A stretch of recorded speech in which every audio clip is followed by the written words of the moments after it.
Chosen one, sit down. Do not scroll past this one. There is a document with your name at the top of it, and under your name there is one line. One, not seven. And you have been living as though there were seven, which is the entire reason you are this tired.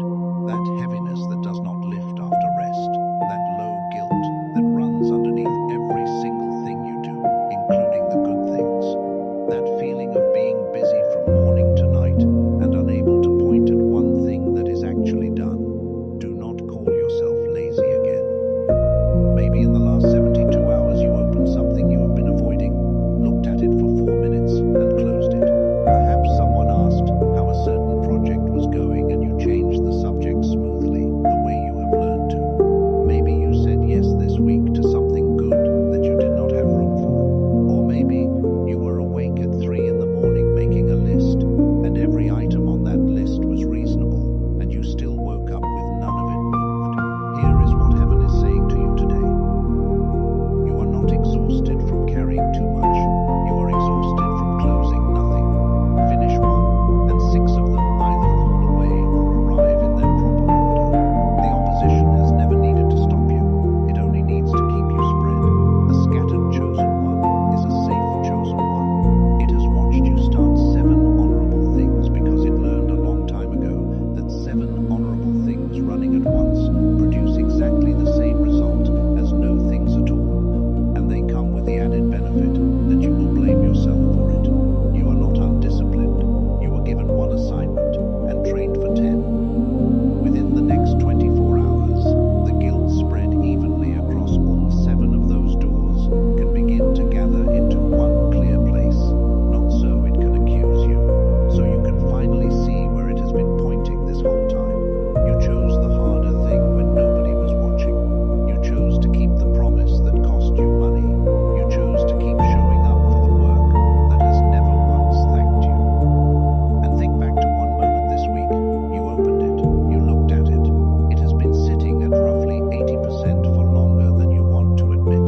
And you closed it again and told yourself you would come back when things settled. You have believed that the delay is a time problem. It has never been a time problem. Something unfinished cannot be judged, and that protection is worth more to you right now than the finishing is. That is not a character flaw.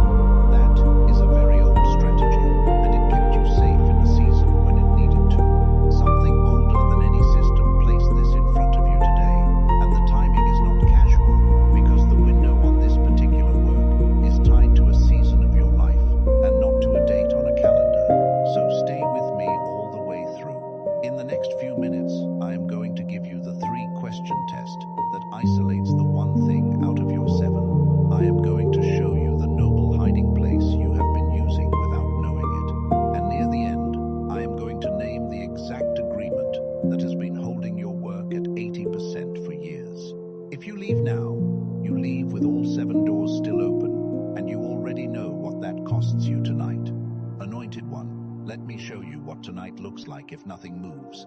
You go to bed at a reasonable hour. You lie down and the 7 doors open one by one inside your head, and you visit each one for about 90 seconds, and you leave every single one of them exactly where it was. That is not rest. That is a night shift nobody is paying you for. Chosen one. And in the morning you will call that tiredness a personality trait. You will call it your age. You will call it the season. It is none of those. It is 7 unfinished things drawing power from one body. Chosen one, I am not speaking to you from a theory. I have lived inside that house. I remember a season of my own life when I kept one thing at roughly 80%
It is a promise that your days have a shape, and the shape has an edge, and you are allowed to reach the edge.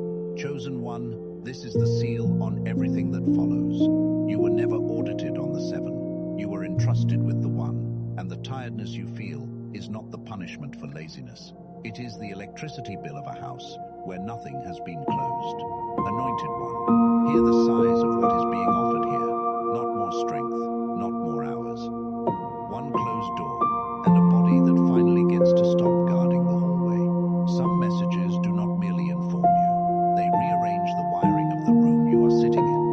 So before we go one step further, I want to place something in front of you and then leave it there. In the middle of preparing this word, I kept running into the same obstacle in people I was helping. They knew exactly which door to close. What they could not do was hold their attention on that door long enough to close it. 6 days out of 7, the attention slid off. That gap has a physical explanation, and a doctor I have come to trust has spent years building something small for exactly that gap.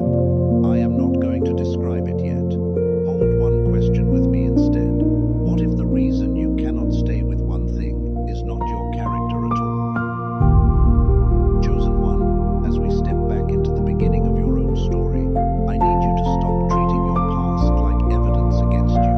Before we can close anything, we have to walk through how the doors got opened, because not one of them was opened by a fool. Go back with me to the season it started. You were younger, and you had capacity, and you had that particular kind of faith that says yes before it counts the cost, because counting the cost felt like unbelief. Somebody needed something. You had the hands. You opened the first door. Anointed one. The first door was for your household. It was a way to bring in more, or to owe less, or to stop the monthly arithmetic that happens in your chest at the grocery store. There is nothing unspiritual about that door. You opened it out of love, wearing work clothes. The second door opened because you were the only one in the room who could do the thing they asked. Nobody else lifted a hand, and a person overlooked for years does not know how to refuse the first place they are finally seen. The third door opened in a sanctuary or something like one. Somebody said the words gift and calling in the same sentence about you, and something in your chest stood up.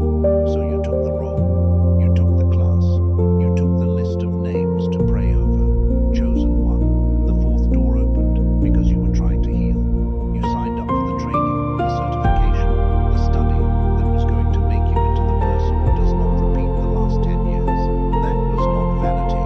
That was a wounded person building a door out. The fifth door you did not open at all. Someone else left, and it swung open where they used to stand. And you stepped into the gap, because gaps make you nervous. Nobody thanked you. Nobody replaced you. It simply became yours. The sixth door opened for money you genuinely needed, not greed. A bill that kept moving from one week to the next until you took work that paid enough to keep you and not enough to release you. And the seventh door, anointed one, you opened alone. You have barely told anyone about it. It is the one that has no external deadline, no client, no supervisor, nobody checking. It is the quietest one, and it is the one that will not let you sleep. Anointed one, 7 doors. Every one opened by a reasonable person, acting in good faith on the best information available. I want that on the record before we go further, because shame cannot close a door. Shame can only stand in the hallway apologizing. But here is where it goes deeper. A door that is opened is not the problem. A door left standing ajar is. There is a name for what you are living inside, and once you have the name, you cannot unsee it. The 7 open doors. Chosen one. Picture an actual house in the middle of January with 7 doors each, cracked about 4 inches. Not one of them wide enough to notice. The furnace runs all night. The house never gets warm. And the person inside does not think there is a problem with the doors, because from the inside it just feels like a cold house, and a tired body, and a bill that keeps climbing for reasons nobody can name. That is the exact shape of your interior life right now. Nothing dramatic is wrong. Everything is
Anointed One, and this rewrites everything behind you. Those years you called wasted were not wasted on laziness. They were spent paying a tax you did not know existed. Every honorable yes added a permanent line item. You were not failing to work hard. You were working hard in a house where all the heat was leaving through gaps. Anointed One, look at Nehemiah for a moment. He had one assignment: build the wall. And the record does not say the wall went up because he was gifted or because he had good tools.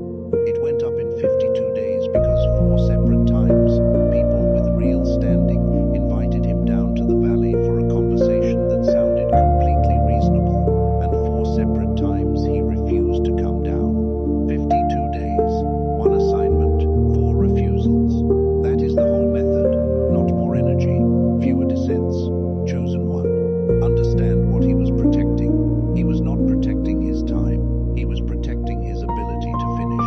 A man who comes down 4 times does not finish late. He finishes never, and he does it with a very reasonable explanation each time. Chosen One. So here is what I want you to do before this message is over, and it costs you nothing but 10 minutes and 1 sheet of paper. Not tomorrow. Tonight, you are going to write your 7 doors down by hand, not typed. By hand, because your hand is slower than your avoidance, and it will make you finish each line, and I will walk you through exactly how in a few moments, because there is a specific way to do it that changes what you see. Right now, if something in you sat up when I said 7 doors, do this for me. Go down to the comments and type the words 7 doors. Not for me, because writing a thing where other people can see it converts a private ache into a named condition, and named conditions can be treated. And when you scroll and see how many others type the same 2 words tonight, you will stop believing you are the only one running a house full of drafts. Chosen One, stay with me here, because what comes next is the part that actually separates the 1 from the 7, and almost nobody gets to it on their own. Chosen One, here is the question that stops everyone. If 6 of the 7 have to wait, how on earth do you know which one is the one? Because they all look important from the inside. That is what makes this so hard. You are not choosing between good and bad. You are choosing between good and good, and nobody ever taught you how. So let me hand you the instrument I use, and it is 3 questions long. The one thing test. Anointed One, before I give you the first question, hear what it is not. It is not asking which door is most urgent, because urgency is decided by other people, and other people did not receive your assignment. It is not asking which one pays best. It is not asking which one you feel most guilty about, because guilt attaches itself to the loudest door, not the truest one. Question 1. Which of the 7 is still standing there when you are at your most exhausted, without you having to remind yourself that it exists? Chosen One, sit with that, because it is more precise than it sounds. Every one of your 7 survives on a good day. The test only works at your lowest hour. Think about last Thursday at 9 at night, when you had nothing left, when you were too tired to be a good person, on the couch with your phone in your hand and no ambition in your body. What was still there? Not what you thought you should be doing. What was actually still there, pulling at the corner of you, unbothered by your exhaustion. 6 of your doors need your energy to stay alive. One of them is generating its own. That one is not asking for discipline. It has never asked for discipline. It has been waiting for you to finish it since before you were qualified to. Anointed One, finish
did not say nobody will do it.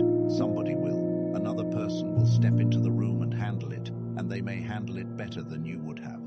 That is not the question. The question is whether the particular shape of it, the version that exists only because of what you have survived and how you love, ever arrives on the earth at all if you do not finish it. 6 of your doors would be handled competently by a replacement within a month. That is not an insult. That is a mercy. One of them would simply not exist, and that is the one. Anointed one. Now put the 3 together, because the test only works as a set. Which one is still there when you are empty? Which one you have already paid for in private? Which one dies with you if you leave it at 80%? Only one of the 7 answers all 3, and I promise you, you already know which one it is. You knew by the second question. What you have been missing is not information, it is permission. Chosen one. Here is exactly how to do this tonight, and I want you to do it with paper, not a screen. Screens let you edit while you think. Paper makes you commit while you think. 1 sheet, a pen, 10 minutes on a timer, because without the timer this becomes another unfinished thing. Number the page 1 through 7, and write each open door as a single sentence, not a paragraph. 1 sentence. If you cannot say what a door is in 1 sentence, that is your first discovery, because a thing you cannot state is a thing you cannot finish. Chosen one. Then write next to each one the honest percentage, not the hopeful one, the real one, the one you would confess to somebody who loves you and is not impressed by you. You will notice something uncomfortable. Most will land between 70 and 90, almost none at 20. That pattern is not an accident, and I will explain it before this message ends. Then mark the 3 letters. Put an S beside every door that is still there when you are empty. Put a P beside every door you have already paid for. Put an O beside every door that only you can finish in that particular way. Whatever collects all 3 letters gets circled. And then the last line, which is the one most people skip. At the bottom of the page, write 1 sentence describing what finished actually looks like for the circled door, not what good looks like, what done looks like, because a door with no definition of done is not a door. It is a hallway, and hallways go on forever. Anointed one, let me show you the evening on the other side of that page. It is a Tuesday, nothing special, and you have closed the one thing, not the whole house, 1 door.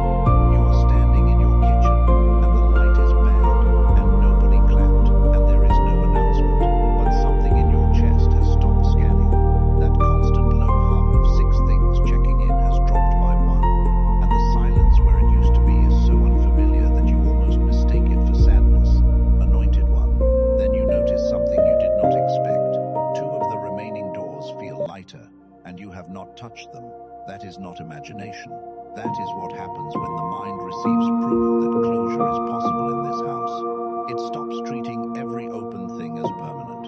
Compare that evening to the one you are actually going to have this week, where all 7 stay ajar, and you go to bed with the furnace running.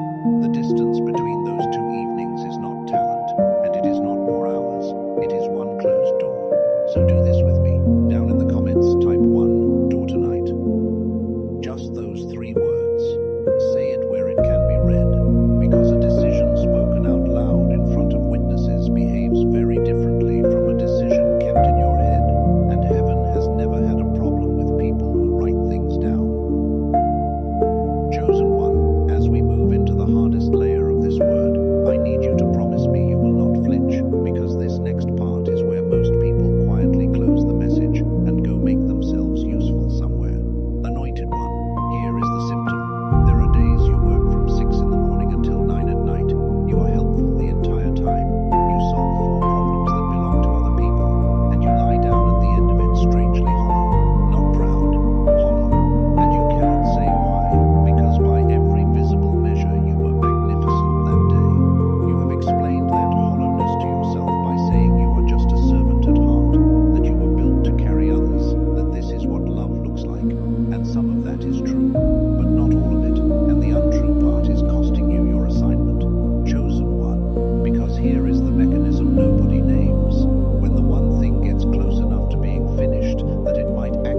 respectable his escape was. He did not throw a tantrum. He did not curse heaven. He walked down to a port, found a ship going to Tarshish, and he paid the fare.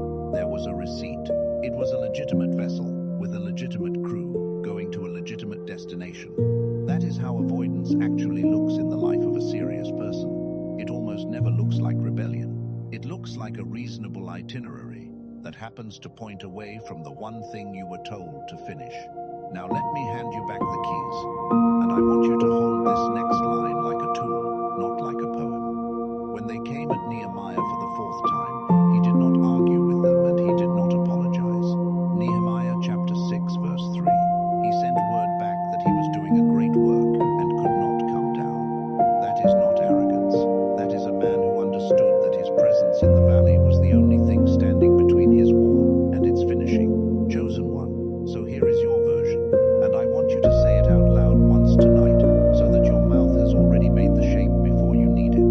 I am in the middle of something I have to finish. I cannot come to that. Ask me again in 6 weeks. Notice what that sentence does not contain.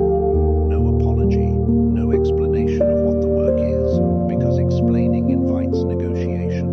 No permanent no, which is what makes you feel cruel. Just a boundary with a date on the far side of it. Chosen one. Boundaries are not betrayal. Refusal is not rejection. Coming down from the wall to reassure people is not humility. It is fear wearing a humble coat. And the people who love you will still be there in 6 weeks. The ones who will not be there in 6 weeks were never asking for you. They were asking for your availability. Anointed one, I can hear the 3 objections rising in you, because I have heard them in every room where this word has been spoken, and every one of them is reasonable. So let us take them one at a time, and let none of them survive the next 4 minutes. The first one says your situation is genuinely different. You cannot pick one, because all 7 have someone attached who will suffer. A parent, a child, a spouse, already carrying too much. And you are right that your circumstances are specific. Nobody else has your exact 7, but the mechanism underneath is not specific to you at all. The house does not care whose doors they are. 7 ajar is 7 ajar, and the person most likely to lose everything to that arithmetic is precisely the person with the most people depending on them. Choosing one is not abandoning 6. It is the only way any of them ever get finished. The 6 do not need you spread thin across all of them. They need you to prove, once, that a thing in your hands can reach an ending. Chosen one. The second objection is quieter, and it hurts more. It says, your one thing is too small to be dignified with the word calling. It is not a ministry. It is not a movement. It is a letter, a room, a small repair, a business that will never be large, a book nobody has asked for. Chosen one, hear this. Heaven has never once measured an assignment by its audience. The standard is not size. The standard is whether it was given to you and whether it is finished. A small thing finished outranks a magnificent thing at 80% every single time, in every ledger that matters. The third objection comes from the ones who have been at this the longest. You have tried this before. You made the list. You picked the priority. You had one clean week, and then by the following Thursday all 7 were open again, and you were exactly where you started, only now with the added shame of having tried. Here is the difference. What you tried before was a change in behavior. What we are doing here is the removal of the reason the behavior keeps returning, and that reason is not on your calendar. It is underneath it, and we will reach it before this message is over. Anointed one, now let me close a loop I opened near the beginning. I told you a doctor I trust had built something for the gap between knowing which door to close and being able to hold your attention on it long enough to close it. I have waited until now to bring it forward for one reason. A solution is only useful to someone who can see the full shape of the problem, and you could not see the shape until this moment. You can see it now. So the answer is coming, and it is not what most people expect. But before that, put whatever you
can actually be reached, which is exactly why the opposition works so hard to keep you believing your calling is something enormous and vague. A vague calling can never be finished, and a thing that can never be finished can never be judged. And there it is again, the same shelter in a new coat. Anointed one, this reframe is going to cost you a little pride, so brace for it. You were not called to serve, you were called to ship.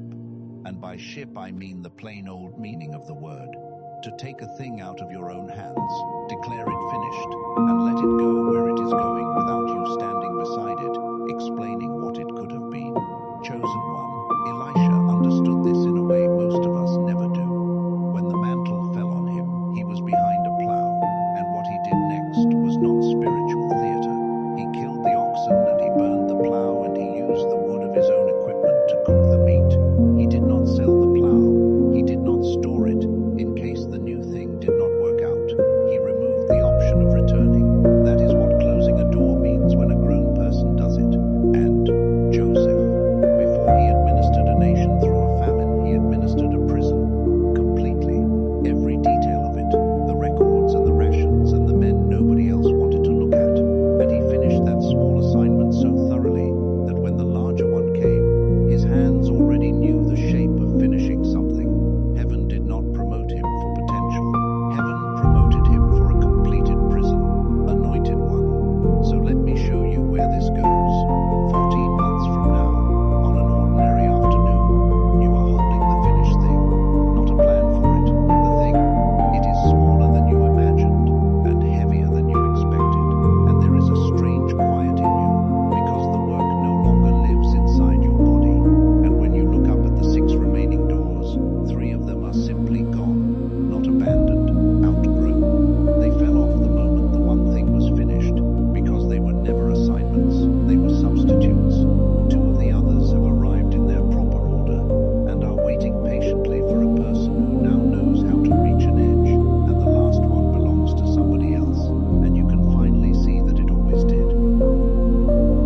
Anointed one, let me give you the road, because revelation without a root is a good feeling that fades by Friday. The rule is 1 door at a time, and it is stricter than it sounds. Not 1 door emphasized, 1 door finished. The other 6 do not get worked on quietly in the margins. They get written on a single page and set in a drawer, and that page is a promise, not a graveyard. You are not killing them. You are giving them a proper place to wait. Chosen one, protect 1 hour, and let it be the same hour, because a moving hour is an hour that dies. Define done in 1 sentence before you begin, and do not renegotiate the definition once the work gets uncomfortable, because that is when the definition always tries to grow. And when the one thing is finished, do not immediately open another. Sit in the finished state for 2 full days. Your body has to learn what completion feels like, or it will keep reaching for the familiar hum of the unfinished. Now let me put 2 old words in your hands. On the cross, the final word recorded is the Greek word tetelestai. Most people hear it as a word about stopping. It is not. It was a commercial word before it was a holy one. It is what was written across the face of an invoice when the last payment cleared. Paid in full, nothing owed. When you finish something, you are not merely stopping. You are settling an account that has been open in your chest for years. And there is a Hebrew word for the work you were assigned, malaka, which is not the same word as the labor of a servant grinding through a day. 2 different words for 2 different things. One is what is done to you. The other is what was handed to you. You have been treating your malaka like a chore, and your chores like your malaka, and no wonder your soul is confused. Anointed one, there is a man in North Carolina, and I will not say more than that, who heard this teaching and did the paper exercise on a Sunday night at his kitchen table. He did not close 6 doors that evening.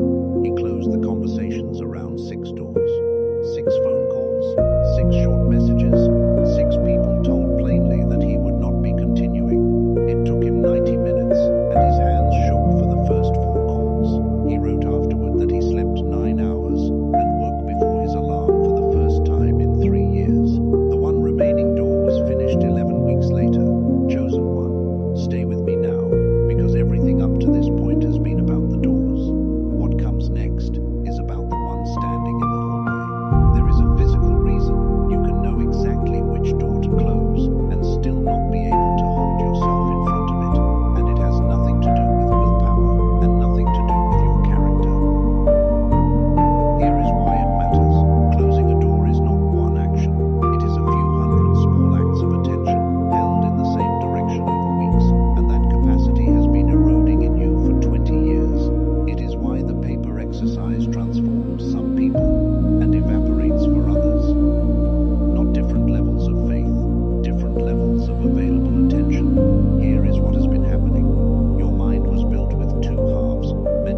physiological one, and physiological things have addresses.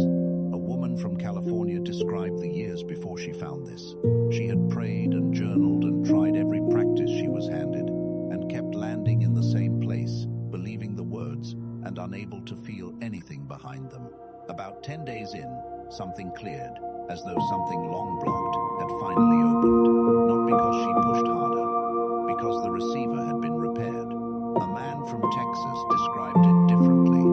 He had spent years holding things together for everyone, while his own mind grew thin and slow. 2 weeks in, he said his mind was running on everything it was supposed to run on, and the fog he had stopped noticing as fog was gone. Both were describing the same thing, and it exists because of what a team of neuroscientists spent years building. That team is led by Dr. Daniel Barone, a neurologist in New York. They took over an hour of clinical neural sync technology, the kind of whole brain protocol used in specialized medical settings, and compressed it into an 8-minute targeted auditory sequence. 8 minutes, headphones, eyes closed. That is the entire requirement. They call it the Genius Switch. It is not a meditation app and not a mood track. It is a sequence engineered from the Sperry research to bring the two hemispheres back into step so attention can hold in one direction again. Dr.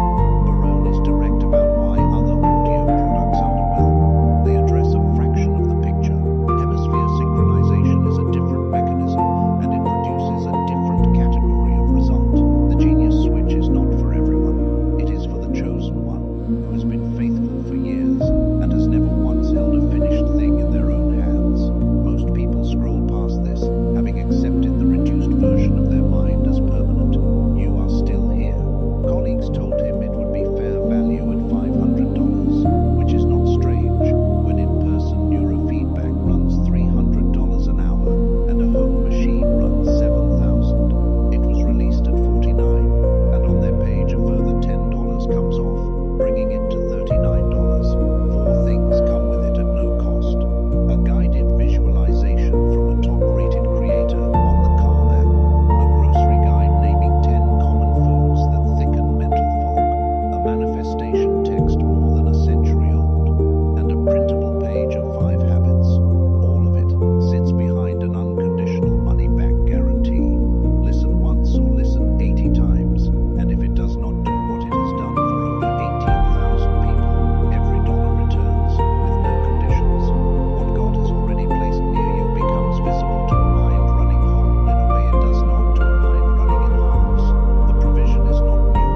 The receiver that recognizes it is what gets restored. One thing worth naming plainly: if you go searching for tracks with similar names, you will find them. His team examined those, and most contained no neural sync technology at all, because the barrier to labeling something is essentially zero. The mechanism is the point, and it only exists in what his team built. The direct page is the only verified source. If your spirit resonates with what has been described, the link is in the description below and in the pinned comment. You can read everything on their page before deciding anything. The tool does not close the door for you. It does not obey for you. What heaven is doing in you was never conditional on anything you can purchase. But a mind that can hold still gives what heaven is doing more room to land. The deeper current of this word is where we return now. Chosen one, let me hand you the practical part, the part for the actual Tuesday, when you sit down in front of the circled door and your whole body wants to be somewhere else. The first 20 minutes are not work, they are a toll. Every time you sit down with the one thing, there will be a stretch where nothing good happens, and your mind offers you 3 excellent alternatives, all productive, all from your other 6 doors. Pay the toll. Do not negotiate with it. The toll is the same length whether you are gifted or not. Anointed one. Second, finish it ugly. A thing completed at 85% of the quality you wanted is a finished thing. A thing polished forever at 80% of completion is a monument to your fear. Nobody was ever handed a crown for the beauty of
moments ago, what was described is still waiting in the description below.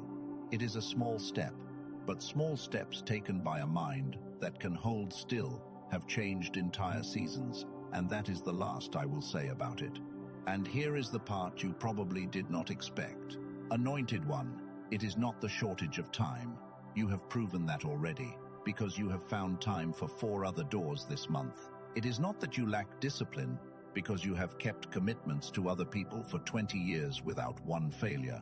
It is not fear of failing either, and this is where nearly everyone gets it wrong.